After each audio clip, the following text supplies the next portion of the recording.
Byung-Chul Han, Topologia da Violência, capítulo 8. Homo Liber. O estado de exceção é um estado de extrema negatividade, pois nele todas as normas positivas são suspensas. Instaura-se no momento em que um exterior irrompe no interior de um sistema, colocando-o em questão. É constitutiva para o estado de exceção uma tensão negativa entre interior e exterior. Nele, a imanência de um sistema confronta-se com a transcendência do outro, que o ameaça. A negatividade do totalmente outro gera no sistema uma contração, criando instabilidade interna. A instauração de um estado de exceção é uma reação imunológica de um sistema diante de uma ameaça externa. O soberano dispõe do poder absoluto de suspender a ordem do direito vigente. Ele incorpora a violência legislativa e mantém uma relação com ela fora da ordem do direito. Assim, o soberano não precisa ter direito para impor o direito. Suspendendo a ordem do direito vigente, o estado de exceção produz um espaço livre do direito, no qual se torna possível a atuação absoluta sobre cada elemento. Segundo Agamben, a vida humana somente se politiza pela implicação no poder da soberania, a saber, apenas através desse ser abandono, há um poder incondicional sobre a morte, Apenas através desse ser abandonado, há um poder incondicional sobre a morte. A vida nua, passível de morte, e o poder da soberania se condicionam mutuamente, em contraposição ao que nós, modernos, costumamos representar como espaço político em conceito de direitos do cidadão, da vontade livre do contrato social. Do ponto de vista da soberania, somente a vida desnuda é política em sentido verdadeiro. A vida exposta à morte é o elemento político originário, sendo que o fenômeno originário da política é o feitiço que produz a vida desnuda do Homo sacer. Soberania e vida desnuda do Homo sacer estão posicionadas nos dois limiares extremos de uma ordem.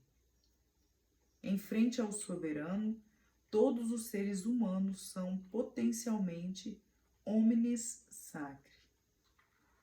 Homo sacer é alguém que, em virtude de delinquência diante do mandamento divino, é expulso da comunidade. Quem, por exemplo, desloca a pedra demarcatória está exposto à vingança do término de Júpiter, o deus protetor da fronteira. Tem-se o direito de matá-lo sem incorrer em punição. Todavia, o Homo sacer percorre diversos estágios históricos. Na época da lei das 12 tábuas, sacer era quem feria a inviolabilidade das tribunas populares. Os plebeus recorriam novamente à antiga praxis, de origem religiosa, para assegurar seu posto de poder. Agamben ignora totalmente a evolução histórica do Homo sacer, restringindo a sacritio à era da dominação plebeia. Assim, ele retrorefere a sacratio de modo equivocado a potestas sacrosancta, que compete às tribunas plebeias. Com isso, desfocando de sua origem religiosa, a sacratio entra em curto-circuito com o poder da soberania. O renomado historiador do direito, Emil Brunnemeister, escreve o seguinte: a consagração não era mudança, dizia respeito exclusivamente a Deus. Somente aos poucos foi se desdobrando em atenção mundana. Para dar sustentação à sua tese, Agamben edificou posteriormente uma contradição na figura do Homo sacer, que na realidade não existe. Ele aponta que é impossível o Homo sacer pertencer ao âmbito religioso, pois se poderia matá-lo, enquanto é proibido violar as demais coisas sagradas.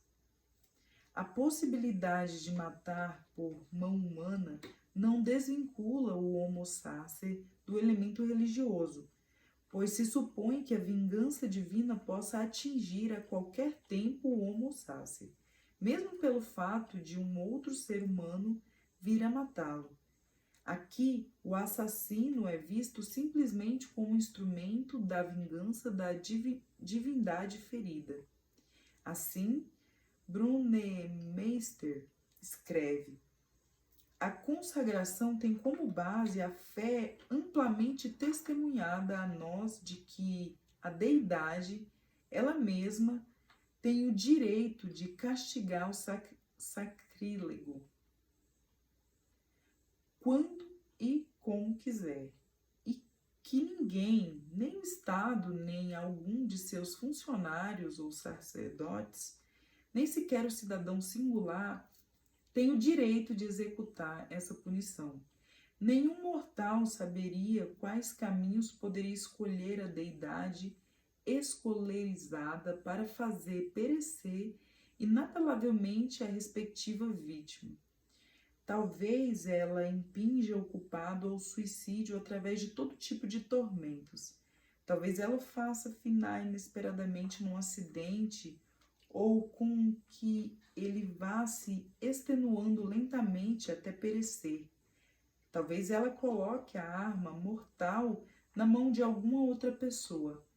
Aquele que tivesse abatido um amaldiçoado sacer era considerado inocente, uma vez que se pudesse deduzir das circunstâncias que ele, talvez de modo totalmente inconsciente, tornou-se instrumento da vingança divina. A ideia de que seria permitido, ou até que seria um dever, vir em auxílio com a atuação humana do Deus vilipendiado em sua empreitada da vingança, era algo estranho à fé popular piedosa. A mesma repulsa que assegurava o domínio dos deuses diante de toda e qualquer violação, seguramente também conteve naturezas insensatas e malignas a portar-se como representantes autorizadas aqui na terra, a perseguir e punir os que estavam sujeitos ao poder supraterreno. Agamben afirma, ademais, que o Homo sacer não estaria excluído apenas da ordem humana, mas também da ordem divina, porque ele não poderia ser oferenda. Mas também isso é uma conclusão equivocada, pois Homo sacer não é passível de oferenda, justamente porque ele já se encontra em posse da deidade ferida. Assim, a figura do Homo sacer, sobre a qual Agamben fundamenta sua teoria da soberania, mostra ser uma fantasia que não corresponde às realidades históricas. O fascínio provocado pela teoria da soberania de Agamben não serve como testemunho de que hoje o estado de exceção, como ele afirma, ameaça realmente se tornar regra. Ao contrário, indica que estamos em uma sociedade dominada pelo excesso de positividade, na qual já não é possível haver estado de exceção. Esse fascínio surge, via de regra, de coisas que estão em vias de desaparecer. O estado de exceção é um estado de negatividade. Ele só é possível frente à irrupção do outro ou do exterior. A positivação da sociedade integra, hoje, o estado de normalidade, retirando-lhe qualquer negatividade e transcendência. Ela integra em sua totalidade o espaço interior, no qual todo e qualquer exterior é extinto. O terror não parte apenas da transcendência da soberania, mas também da imanência. O terror da positividade, via de regra, é mais fatal do que o terror da negatividade, porque se retrai de toda e qualquer defesa imunológica. Há muito tempo, a sociedade da soberania é um tema ultrapassado. Hoje em dia, ninguém mais se politiza pelo abandono a um poder incondicional sobre a morte. Já não há exterior, transcendência, soberania do poder, a qual estaríamos submissos ou expostos enquanto sujeitos de obediência. A sociedade atual deixou de ser uma sociedade de soberania. Vivemos na sociedade de desempenho. O sujeito de desempenho distingue-se do sujeito de obediência pelo fato de ser soberano de si mesmo, de, enquanto empreendedor de si, ser livre. O sujeito de desempenho é livre da dominação exterior, que o obriga a trabalhar e o explora. Não está submetido a ninguém ou está submetido apenas a si. A eliminação da instância de dominação exterior, porém, não acaba com a estrutura de coerção. Ela faz coincidir liberdade e coerção. O sujeito de desempenho entrega-se à livre coerção para a maximização do desempenho. Assim, explora a si próprio. A autoexploração é mais eficiente do que a exploração alheia, na medida em que é acompanhada por um falso sentimento de liberdade.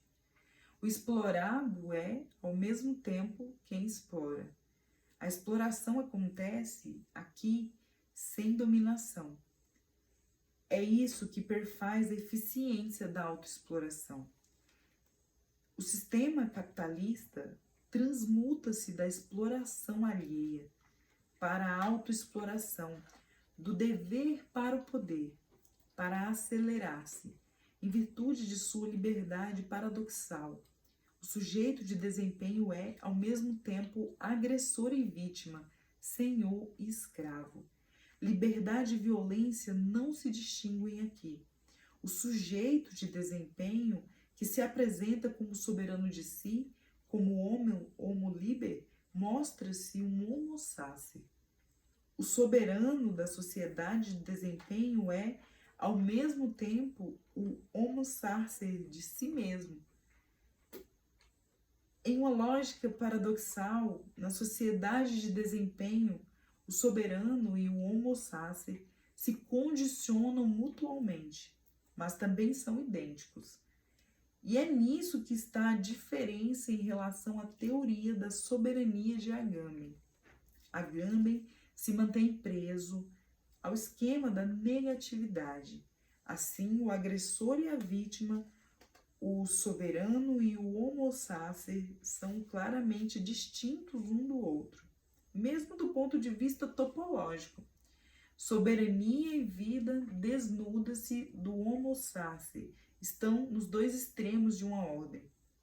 O estado de exceção de Agamben é o estado de negatividade. O homine sacre da sociedade de desempenho, ao contrário, povoa o estado normal totalizado, que é um estado de positividade. Agamben, de modo algum, percebe a mudança topológica da violência, que forma a base da mudança da sociedade de soberania para a sociedade de desempenho. A violência da positividade que caracteriza a sociedade de desempenho subtrai-se do paradigma imunológico da negatividade, a qual se mantém preso Agamben. Uma parte de muçulmanos é prisioneira de campo, totalmente enfraquecida. Ela se tornou esquelética e apática. Enquanto hominis sacri de uma sociedade totalitária, essa parcela está no fim extremo de uma ordem, em um lugar afastado.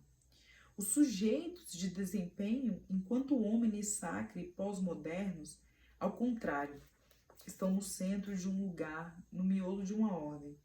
Já os campos de trabalho não estão mais situados à margem de um lugar.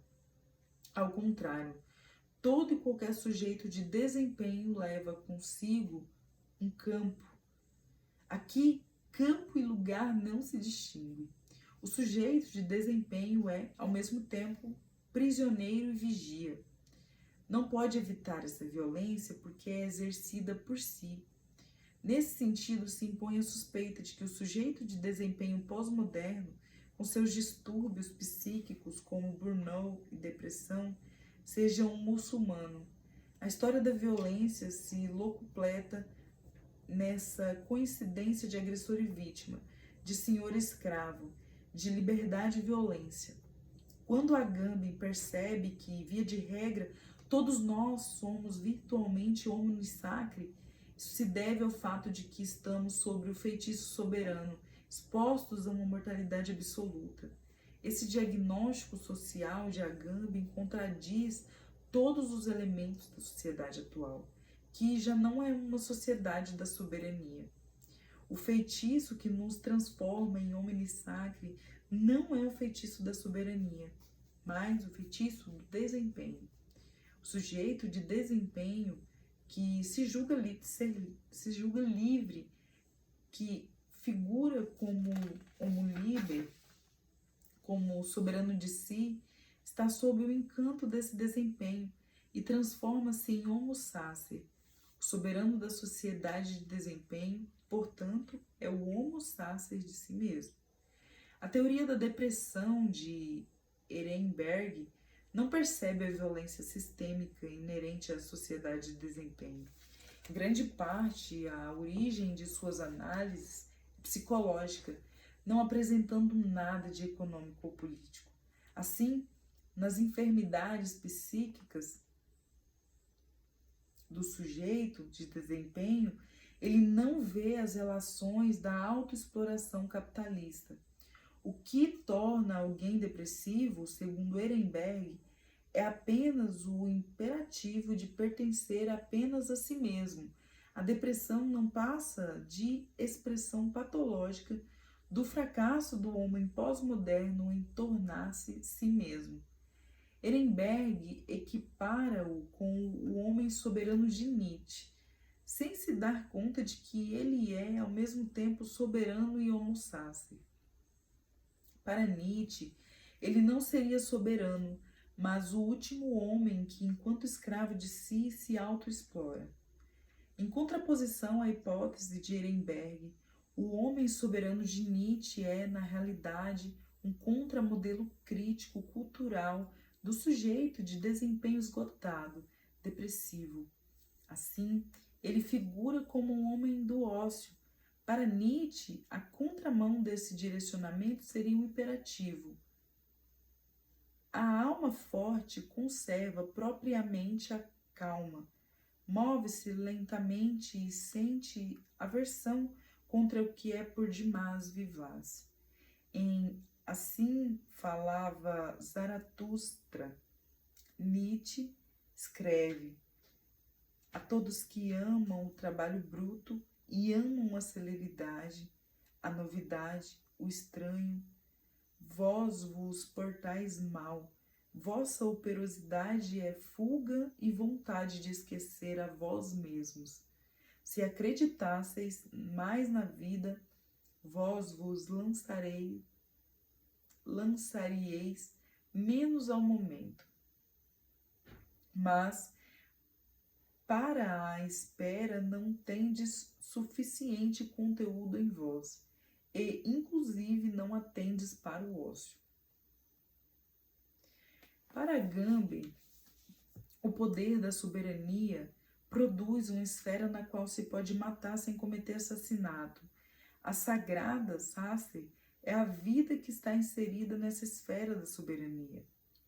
A santidade da vida significa originalidade originalmente a submissão da vida a um poder de morte, sendo que a produção da vida desnuda do Homo sacer é o desempenho, sendo que a produção da vida desnuda do Homo sacer é o desempenho originário da soberania. Sua vida é desnuda porque está fora da ordem do direito e por isso pode ser morta a qualquer momento. A vida do Homo sacer, da sociedade de desempenho, é sagrada e desnuda, em função de uma razão totalmente distinta. É desnuda porque está despida de toda e qualquer transcendência do valor, porque é reduzida à imanência da função e do desempenho vitais, que devem ser maximizados com todos os recursos disponíveis à sociedade de desempenhos disponíveis. A sociedade de desempenho se desenvolve a partir de sua lógica interna, na sociedade do doping. A vida reduzida à função vital desnuda é uma vida que deve ser mantida sadia a todo custo. E assim a saúde passa a ser a nova deusa. Por isso, a mera vida é sagrada. Os homens sacri da sociedade de desempenho distinguem-se da sociedade de soberania pela ampla especificidade e por, de algum modo, poderem ser mortos. Sua vida equipara-se à vida de um morto-vivo. São por demais vivos para poder morrer, por demais mortos para poder viver.